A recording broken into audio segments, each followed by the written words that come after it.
নমস্কাৰ।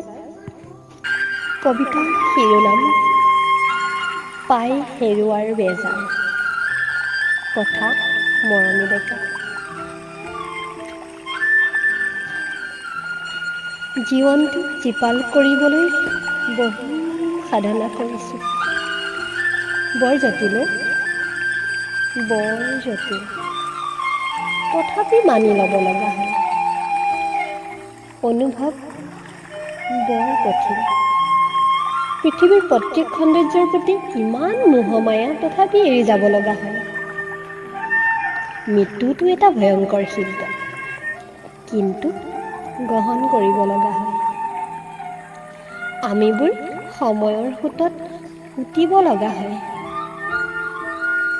পাই হেৰুৱাৰ বেজাৰকো গ্ৰহণ কৰিব লগা হয়। এটা কোণতে ৰৈ যায় মাথো বিষাদৰ অশ্ৰু। উপস্থিতি হৈও যদি উপভোগৰ পৰা বঞ্চিত, তেন্তে পাই হেৰুৱাতকৈ নোপোৱাৰ আনন্দ বিচাৰি বৰ্তমানক জীপাল কৰাটোৱেই শ্ৰেয়। কিন্তু নোৱাৰিও, একদমেই নোৱাৰি। মোহ মায়া এই দুই দিশবোৰে কৰে বাৰে বাৰে গ্ৰাস। কিন্তু এয়াই সত্য, বাস্তৱ কঠিন হ'লেও মানি লোৱাটোৱেই কৰ্তব্য।